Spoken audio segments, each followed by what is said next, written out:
Hello everyone, a warm welcome. Today we'll be discussing the topic investment materials in prosthodontics.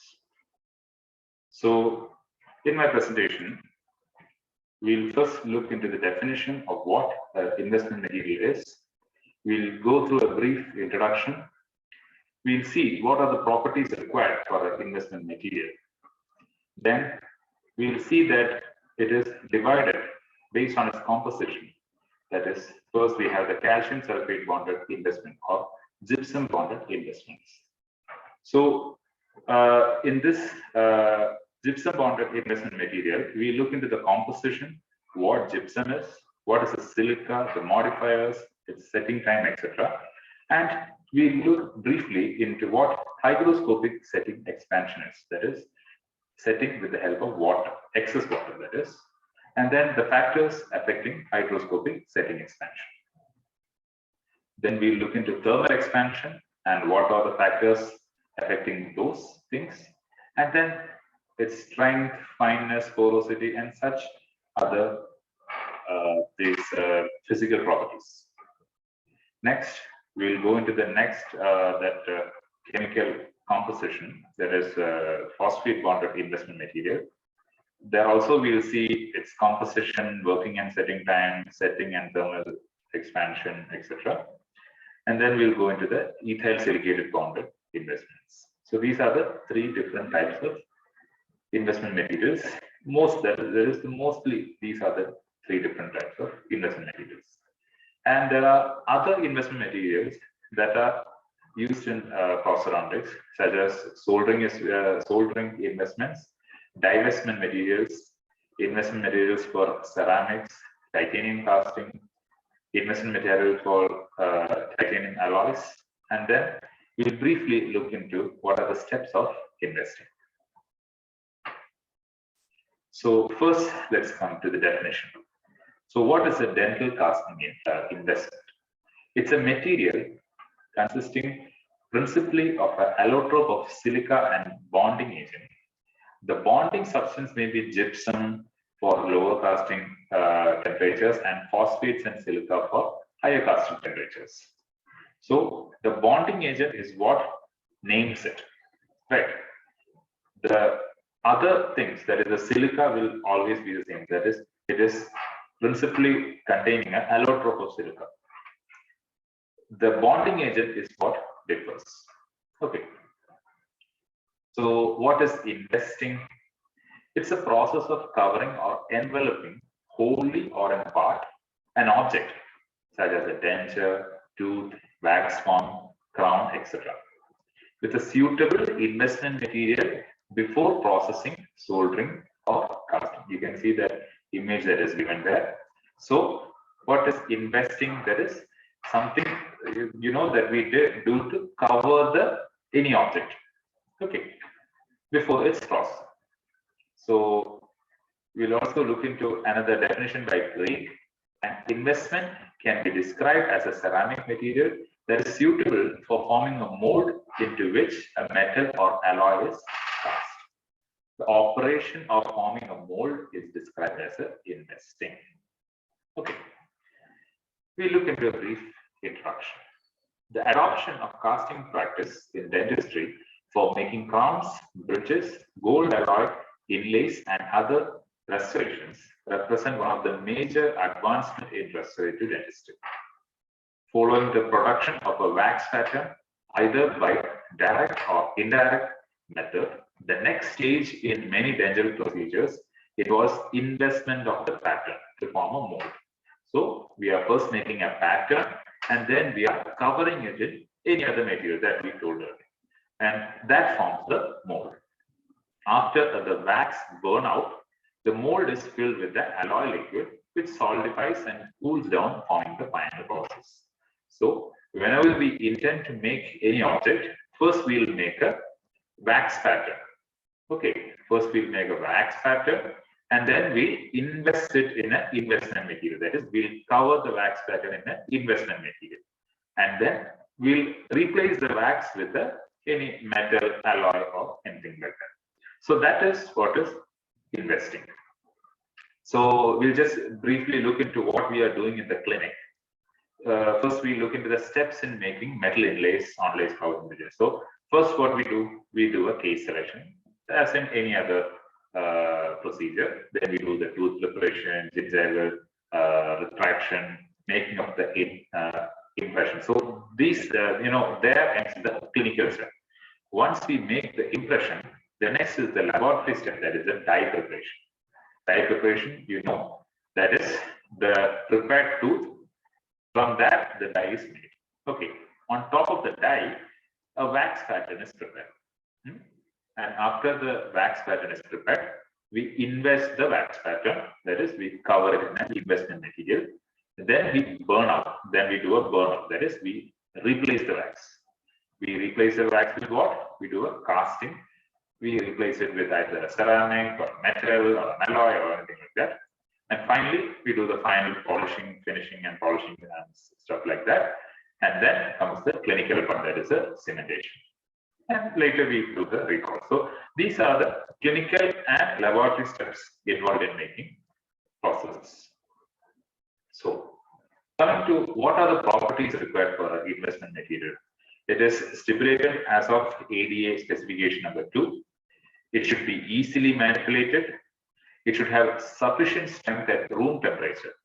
That is, the inner surface of the mold should not break down at higher temperature due to the force of the molten metal.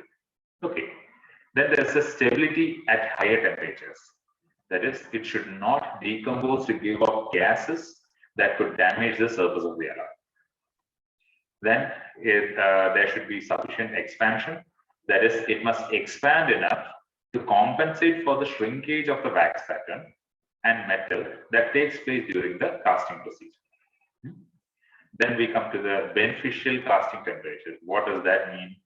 That is, preferably the thermal expansion versus the temperature curve should have a plateau of the thermal expansion over a range of the casting temperature. So over the casting temperatures, what happens is it should be beneficial.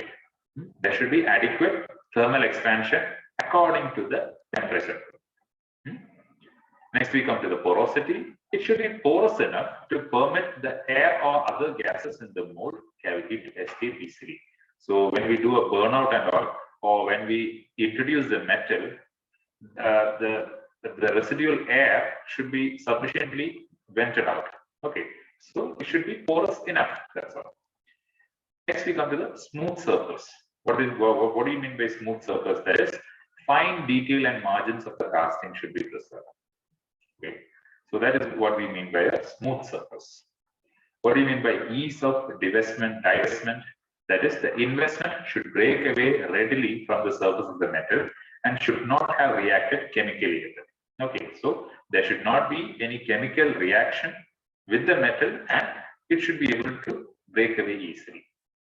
And obviously, it should be inexpensive because it's a dispensable part of this procedure. So next we come to the composition. Commonly, what are the composition? It will have a refractory material, it will have a binding material. We told earlier, that is, it is classified based on the different binding materials. So first we'll have a refractory material, that is what holds the heat with it. That may be quartz or any other allotropic forms of quartz, titanite, crystallite, etc. Next, we have the binding material. A binding material may be, as we told earlier, alpha calcium sulfate hemihydrate, that is a gypsum. Then we have the phosphate bonded materials and then the ethyl silicate bonded materials. Sorry. Okay. What are the other proprietary chemicals? There are other chemicals that are added, that is, it might be a retarder, accelerator, or stuff like that. Okay. So what are the materials added? Sodium chloride, boric acid, graphite, copper powder, potassium sulfate, and borax. I'll just briefly tell you about what these things are. So, these things are added in small quantities. Here, this boric acid and chlorides enhance the thermal expansion of the investment bonded with calcium sulfate. Carbon and copper powder, that is a graphite and copper powder, is often added for clean casting. That is, carbon will oxidize and it forms a clean casting. It preferentially oxidizes. Okay, so it facilitates the easy divesting of the casting and mold. And here potassium sulfate and acts as a accelerator, and borax acts as a retardant. So those are its functions. Now we'll come to the main part. That is, what are the three general types of investment materials? As we told earlier, first will be the gypsum bonded investment material that is used for materials or alloys up to 700 degrees Celsius only. Next, we have the phosphate bonded investment, and then we have the ethyl silicate bonded material. You can see phosphate is used for up to 1050 degrees Celsius, and ethyl silicate is used beyond 1150 degrees Celsius. So what are the common alloys that can be used? We can see that up to 700 degrees Celsius for gypsum bonded investment materials, we can use the conventional gold alloys, right? In phosphate bonded, up to 1050 can be used. So base metal can be used, such as in fixed process. And for silica bonded, that is ethyl silicate bonded investment materials, we can use base metal alloys for partial dentures also. Okay, so coming to each one in detail, first we have the gypsum bonded investment material. According to ADA specification number 2, we told that what are the requirements. We have the ADA specification number 2. There are type 1, that is a thermal expansion type. It is used for casting inlays and crowns. Then we have the type 2, that is for hygroscopic expansion type for casting inlays and crowns, and type 3 for casting complete and partial dentures. Okay, we can see a picture over here. There is Cristobelite, that is a common brand that is used. Then we have the Gloria Special. These are all gypsum bonded investment materials. It is available as packets, so that small packets for each mix. It cannot be stored in a huge container as such. We have to keep it in small packets and use it, each packet for each investment procedure. So coming to the composition, as we told earlier, as a common part, and here we are looking at it in detail. That is, it is 65 to 75% quartz or cristobelite. That is what is called, it's a refractory material, and the binder is alpha calcium sulfate chemical. That is 25 to 35%, and the rest that we told earlier, that is a 2 to 3% of chemical modifiers. So what is silicon dioxide? It is added to provide a refractory component during the heating of the investment and to regulate the thermal expansion. During the heating, the investment material is expected to expand thermally to compensate partially or totally for the casting shrinkage of the gold alloy. Gypsum shrinks considerably when it's heated, regardless of whether it is set plaster or stone. So that earlier we told about the different, what we call the thermal expansion, hygroscopic expansion. So we are going to talk about that in detail. If the proper forms of silica are employed in the investment, this contraction during heating can be eliminated and changed to an expansion. So during using such things, we modify the expansion or contraction of gypsum bonded materials. Here we can see actually silica in nature exists as 22 phases, that is 5 of which are amorphous and 17 of which are crystalline. Here we are using at least 4 allotropic forms that are the most commonly used. That is quartz, tridamite, cristobelite, and fused quartz.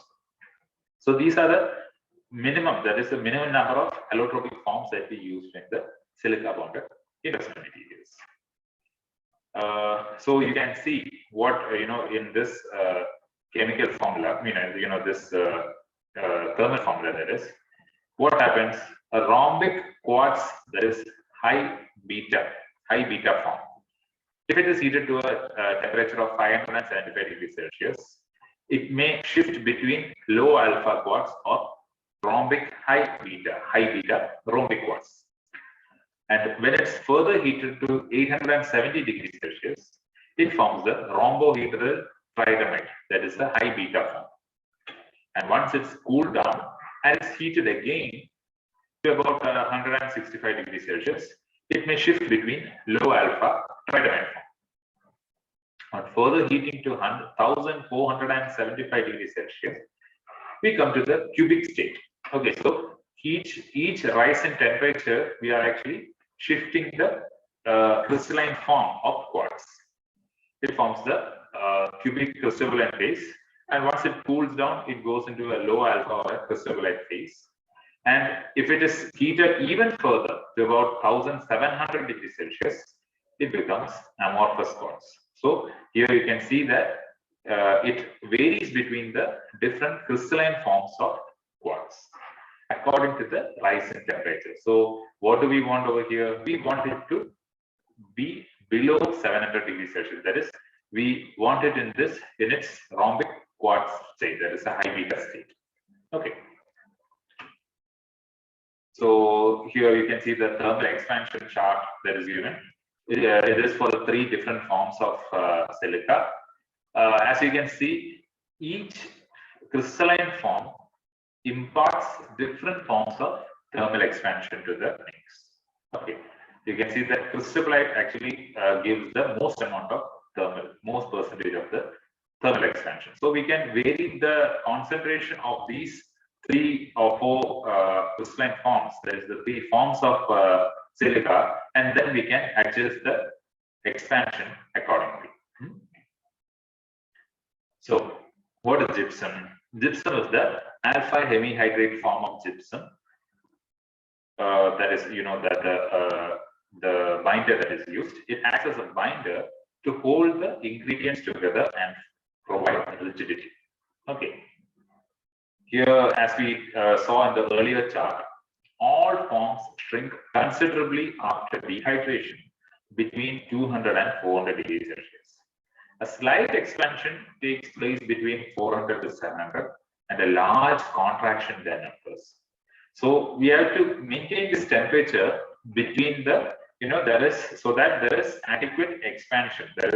We have to compensate for the thermal expansion and stuff like that. And so it is imperative that the gypsum products are not heated beyond 700 degrees Celsius. And these effects can be minimized by heat soaking the mold at 700 degrees Celsius for at least an hour before the casting commences. That is, we temper the mold so that we keep it in the heat. There is no heat shock that is introduced. We keep it as such, and we maintain the temperature at 700 degrees Celsius so that it does not crack. So we told about the different,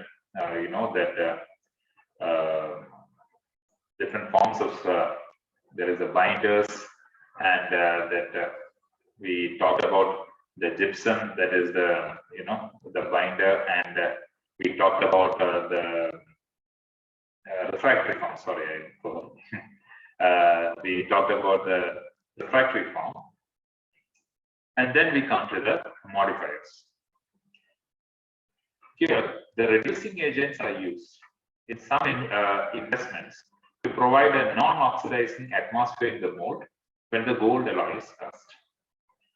Some of the added modifiers, such as boric acid and sodium chloride, not only regulate the setting expansion and the setting time, but also prevent most of the shrinkage of gypsum when it is heated above 100 degrees Celsius. They are limited to the usual balancing agents to regulate the setting time and setting expansion. So these modifiers, they maintain the material. That is, they maintain the setting expansion, contraction, and they provide an accurate reproduction of the mold. So what should be the setting time? It should be no shorter than 5 minutes and no longer than 25 minutes. Modern inlay investment materials, that is the things that are commonly commercially available, will set in 9 to 18 minutes. So the mold heating should be delayed until setting expansion is complete. That is usually 1 to 2 hours from the start of mixing. So it should only be heated after 1 to 2 hours so that there should not be any setting expansion.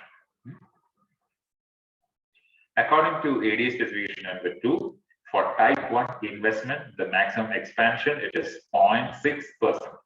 The value of setting expansion for modern investment is 0.4%, which is regulated by retarders and accelerators.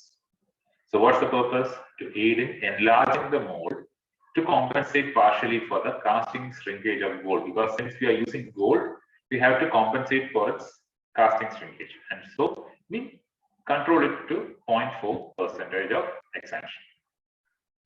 So next we come to what are the factors determining the effective setting expansion. Greater the gypsum content of the investment, greater the exothermic heat transmitted to the wax metal, and greater the mold expansion. Lower the water powder ratio for the investment, greater the exothermic reaction, and greater the setting expansion. Thinner the walls of the wax pattern, greater the setting expansion of the investment. Softer the wax, greater the setting expansion. So we can see a pattern here. There are different factors, and we are telling about what it does to the investment. If the wax is softer than type B inlay wax, a setting expansion may cause a serious distortion to the pattern. Next we come to hygroscopic setting expansion. Expansion that occurs as the investment hardens while immersed in water. So it is the water is affecting the setting expansion.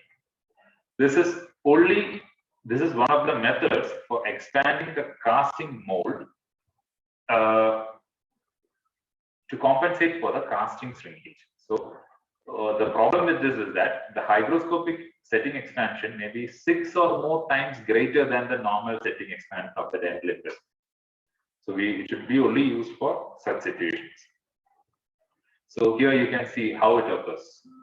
So what happens once when we in the left side we can see the normal setting conditions, and at the right side we can see what happens when there is a hygroscopic setting, that is in the presence of excess water. So normally the crystals have a controlled growth. Okay, the surface tension of the water allows for a controlled growth. But what happens when there is water involved? There is an uncontrolled growth of the crystals. So the crystals are expanding in all directions. There's an uncontrolled expansion, and we can see at least 6 times the size increase. So that should be avoided. So what are the factors affecting the hygroscopic setting expansion? We told what are the factors affecting the normal setting expansion. What are the factors affecting the hygroscopic setting expansion? The composition. That is, the finer the particle size of silica, greater is the hygroscopic expansion. Okay. Higher the silica content, greater the expansion. Alpha hemihydrate produces more expansion in the presence of silica than beta hemihydrate. Sorry. The hygroscopic setting expansion of stone or plaster alone is very slight, and the investment should have at least 15% binder to provide strength after hygroscopic setting expansion and to prevent drying shrinkage. Next we have what is the effect of water powder ratio. As you all know, higher the water powder ratio of the original water mixture, the lesser the hygroscopic setting expansion. That is, the initial mixture, when the water is more, the expansion is less. It should have an ideal water powder ratio for the initial water mixture, and then it should be immersed in water. So that produces the maximum amount of expansion. Then what is the effect of temperature? Higher the temperature of the immersion water, lesser is the surface tension and greater is the expansion. Effect of time. Immersion before the initial set causes the greater expansion. As we told, as we saw in the earlier picture, that is, when it's setting, when the initial set is there, when it is immersed in water, it causes a greater expansion. So the immersion should happen before the initial set. Effect of saturation, the shorter the mixing time, because when we mix more and more, we are actually crushing the crystals. So the shorter the mixing time, the lesser the hygroscopic expansion. Effect of shelf life, the older the investment, the less the hygroscopic expansion.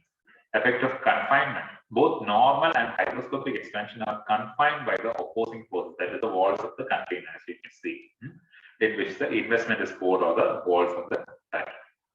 And then we have the amount of water added, as you already know. As the water increases, there is an increase in expansion. Next, we come to thermal expansion. We saw the initial, normal setting conditions. We saw hygroscopic expansion, and next we come to the thermal expansion. What is thermal expansion? Thermal expansion is it is directly related to the amount and type of silica employed. The contraction of gypsum is entirely balanced when the quartz content is above 75%. We saw that there are the different allotropic forms of silica, and we adjust the contents of these, the quartz and other structures, so that we get an ideal thermal expansion. For type 1 investments, thermal expansion is not less than 1% or not greater than 1.6%. The maximum thermal expansion should be attained at a temperature not greater than 700 degrees Celsius, because for gypsum bonded, we are using it below 700 degrees Celsius. So gold alloys that are, the gold alloys are apt to be contained above this temperature. So what are the factors affecting? We told the earlier factors and all, but then now we are coming to the factors affecting the thermal expansion. So water powder ratio, more the water used for mixing, lesser will be the thermal expansion. Here comes the effect of the chemical modifiers. The addition of small amounts of chlorides of sodium and potassium or lithium to the investment eliminates contraction and increases expansion. Okay. So when an investment is cooled to, allowed to cool from 70 degrees Celsius, its contraction curve follows the expansion curve, and during inversion of the beta quartz to its stable form at room temperature, it shrinks to less than its original dimension because of the shrinkage of gypsum and when first heated. So what are the effects of the strength? We are coming to the physical properties. ADA specification number 2 requires a minimum compressive strength of 2.5 megapascals 2 hours after setting up the investment. Modifiers, here comes the role of the modifiers. It aids in strengthening, increasing the strength, as more of the binder can be used without much reduction in thermal expansion. Use of alpha hemihydrate increases compressive strength than beta hemihydrates. Next, we come to fineness. Fineness of investments affects the setting time and surface roughness of the casting. Fine silica particles increase the hygroscopic setting expansion and gives smoothness to the cast. Okay. Porosity. Next, we come to porosity. More gypsum crystals are present in the set investment, less is the porosity.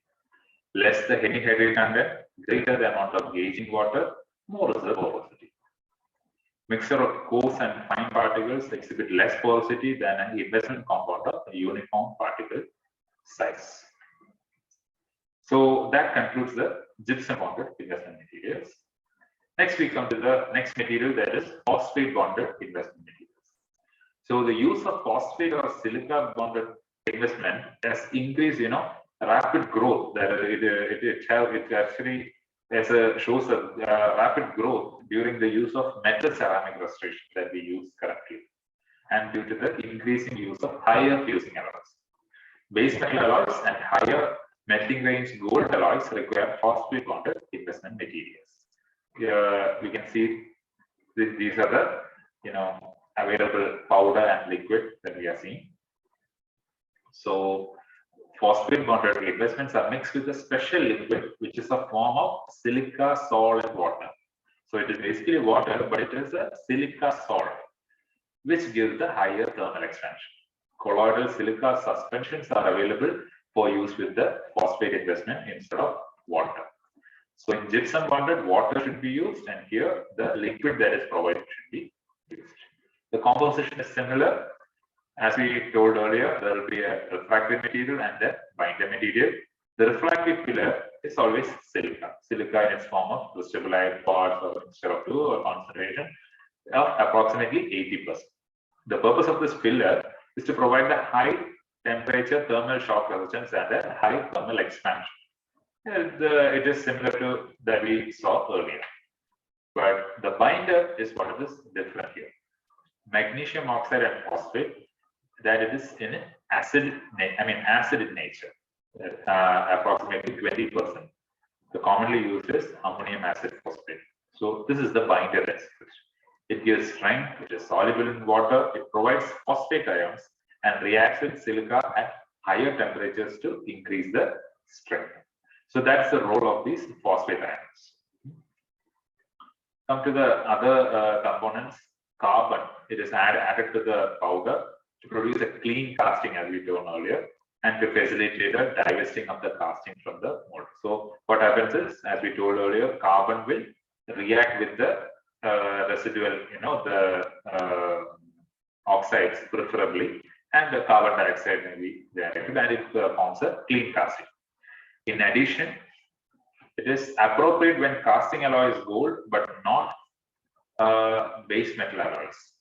Okay, carbon should not be used for base metal alloys, but it can be used for gold alloys. Carbon, it brittles, that is, it makes brittle the alloy, even though the investment is heated to a temperature that burn out the carbon. So here we can see the chemical reaction that occurs when we mix the powder and the water. The NH4H2PO4 plus NGO plus 5H2O giving NH4NgPO4 dot 6H2O. So that is the final set product. Coming to the working time. Unlike gypsum investments, phosphate investments are markedly affected by the temperature. Okay, warmer the mix, faster the setting. The reaction gives off heat, which further accelerates the setting, and increased mixing time and mixing efficiency results in a faster set. These two factors give smoothness and accuracy to the casting. A mechanical mixing under vacuum is preferred. Compared to the old, we mix by hand, the mechanical mixing under vacuum is preferred, and increase in liquid powder ratio increases the working time also. Compared to earlier the gypsum materials, there is a setting and thermal expansion. As a powder and liquid, there is a gypsum, is a mix, there is slight expansion. This can be increased with using a colloidal silica. So that's the use of the solution that we use. There is an increase in expansion instead of water. So the combined setting and thermal expansion for phosphate investments is around 2% if the special silica liquid is used. We earlier saw that it is 0.4 or 0.6% in gypsum. Here we can see it is around 2%. So, and when the phosphate bonded investment material is mixed with liquid containing silica first, there is an early thermal shrinkage also. Okay. The shrinkage is actually masked because of the expansion of the refractory filler like crystallite. So it compensates for that. Coming to the next investment material, that is the ethyl silicate bonded investments. It is used for construction of high fusing base metal partial denture panels. So earlier we used the phosphate bonded for crowns and inlays with base metal alloys. Here we are using for high fusing base metal alloys, like that in partial denture. The binder is a silica gel that reverts to silica on heating. It is less popular because of more complicated and time-consuming procedures. So most commonly we try to stick with the phosphate bonded investment materials. There are several, there are several methods that are used to produce silica or silicic acid gel binders. That is, when the pH of sodium silicate is lowered by the addition of an acid or an acid salt, such as monoammonium phosphate, or bonding silicic acid gel forms. The addition of magnesium oxide will strengthen the gel. So the gel is what forms the structure. An aqueous solution of colloidal silica can be made to a gel by addition of the accelerator such as ammonium chloride. You can see the setting reaction, so you can understand it more clearly. A colloidal silicic acid is first formed by hydrolyzing the ethyl silicate in the presence of hydrochloric acid, ethyl alcohol, and water. So we can see the reaction, silicon OC2H2, OC2H2 form, that is the ethyl group. It combines with the water to form the SiOH4 and 4C2H2OH. C2H2OH is ethanol. That's the ethyl alcohol. Because a polymerized form of ethyl silicate is actually used, colloidal salt of polysilicic acids is formed instead of a simpler silicic acid shown in the other reaction. The formation of polysilicic acid constitutes the first stage of setting reaction called the hydrolysis. In the second stage, there is a gelation. There is a salt is mixed with the quartz or crystallized, to which it is added a small amount of finely grained MgO to render the mixture alkaline. In stage 3 is called drying. Here the soft gel is dried to a temperature below 160 degrees Celsius. During drying, the gel loses alcohol and water to form a hard concentrated gel of silica particles that is tightly packed together. Okay. The stock solutions of hydrolyzed ethyl silicate binder may be prepared and stored in dark bottles. The solution gels slowly on standing, and its viscosity may increase noticeably after 3 to 4 weeks, which is to be discarded. So the solution, that gel should be used immediately. So here is what we told, because the process is too complicated. So that's why we commonly use phosphate bonded materials, as you can see. The silica bonded investment, being more refractory than phosphate bonded investment, can tolerate higher burnout or molding cast temperatures. As we told earlier, temperatures between 1090 to 1190 degrees Celsius are employed when high fusing chromium containing alloys are cast. So next we can see, different common brands that are used. There is a yellow stripe regular investment. Here we can see it's a 3 liquid system. We told that we have to create a gel, right? So this liquid can be mixed to form a gel, and after that we can mix it with the powder. So it has a burnout of about 1010 degrees Celsius, a liquid powder ratio of 17 series of liquid with 100 grams of water, and which gives a thermal expansion of 1.6% with a working time of 10 minutes. Next, we come to the other investment materials. We saw the commonly used investment materials. Next, we come to the other investment materials that are used in dentistry. There are the soldering investments, the divestment materials, the investment material for ceramics, and the investment material for titanium alloys. What is soldering? We know that it's the joining of the two metals. So RPD frameworks and long span FPDs are cast sometimes in separate parts, and then they are soldered or braced together. The parts are assembled on the master cast, joined with molten sticky wax. We use the sticky wax to, temporarily hold it together, and then invested in a special investment material on a die. Okay, we keep it on a base, and then we assemble the master cast together, and then we combine these things and we solder it. After eliminating the sticky wax, a suitable flux and anti-flux are used. Flux is used to flow the solder material or the molten metal. The molten solder is poured into the gap, and this method is used to avoid distortion of the appliances during soldering. So it is held in place. The special requirement of investment materials, that is the gypsum bonded or phosphate bonded, is that they should not undergo setting or thermal expansion, which may distort the appliances. So here we don't want any thermal expansion, because it is already said we don't want the things to move, the pieces of the FPD or the RPD to move. So we want to hold it in place. So this is a commonly used phosphate bonded soldering investment material, Bellatherm. It is by Bego. It is dimensionally stable. It does not tend to slump and is suitable for high soldering temperatures. Bellatherm provides for extremely firm edges as well as excellent fitting accuracy, and can be washed off the soldering object under running water. Next, we come to the divestment materials. So what is a divestment material? This is a die-stone investment combination. That is, the pouring material is also used as an investment material. That the die that we use to pour the impression is also used as an investment material. So it's a die-stone investment combination. Okay. So distortion of large wax fragments, such as those for long span bridges, RPD frameworks, etc., takes place during the removal from the die and the investment procedures. Okay. To avoid this and get a better fit, die-stone investment technique is used. That is, a divestment material is used. A special gypsum bonder with class 5 die-stone binder or phosphate bonded investment material is used. So what is what is it done? They are mixed with the colloidal silica liquid and used to prepare a duplicate of the master cast of the die.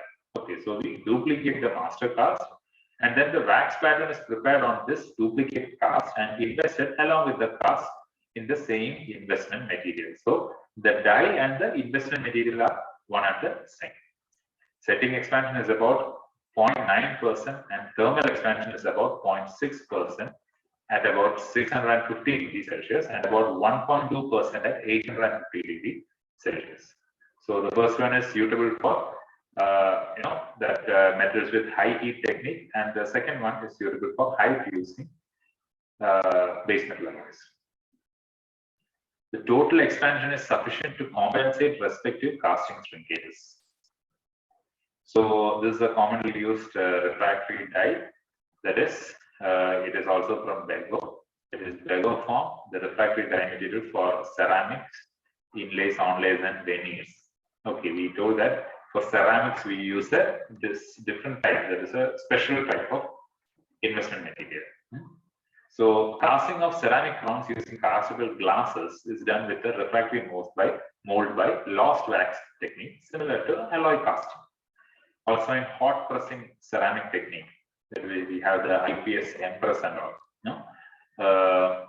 So in these techniques, they are hot pressed into the ceramic mold by pressure using piston pressure or pump type equipment. Since low fusing glasses are used and thermal contractions are low, special gypsum bonded materials of low thermal expansion are to be used.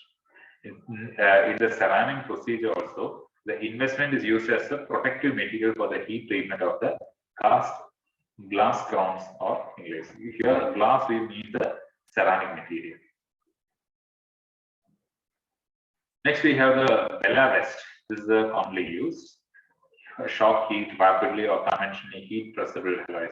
As we told, we have the IPS, Impress, the press bed, and stuff like that. So for such things, we can use the Bella vest. It's a graphite-free phosphate bonded precision casting investment material. It is easy to process with the special mixing liquid, that is the Begosol, and it has a great expansion control, smooth, creamy texture, long processing time about 5 minutes, extremely smooth casting surfaces, and hardens with firm metals and still can be easily declassed. So commonly used for IPS Empress is aesthetic speed. It is a specially coordinated investment material consisting of a powder and liquid for speed heating material. The quick heating investment material provides high quality, accurately fitting press result within a short period of time. Then we have the IPS press vest. It's a phosphate bonded. It's a phosphate bonded investment material for conventional heating method. It results in an accurately fitting press results. Next, we come to the titanium casting. This is also a special type of casting. The dental castings are made with pressure vacuum or centrifugal casting methods. Conventional casting methods cannot be used. It is a special type. It needs special equipment. The metal is melted using an electric plasma arc or inductive heating in a melting chamber filled with inert gas. So it should not react with the gas that is present in the atmosphere. So it is held in a vacuum. We fill it with the inert gas, or it is held with vacuum, and it is inductive heated or plasma arc. It is heated, not plain. The molten metal is then transferred to the refractory mold via centrifugal or a pressure vacuum filling. The castings of titanium commonly are used to fabricate crowns, bridge frameworks, and full or partial denture frameworks. The several commercial machines for casting titanium are available, but their cost is considerably higher than that for the standard anvil casting equipment. We saw that it needs electric plasma arcs or inductive heating technique, and we need a special gas for it. We have to make the heating element vacuum, so it's a complex procedure. Materials with low reactivity are used to prevent surface reaction with the molten material. Since we are using a higher temperature and since it's very reactive, it should not react with the surface.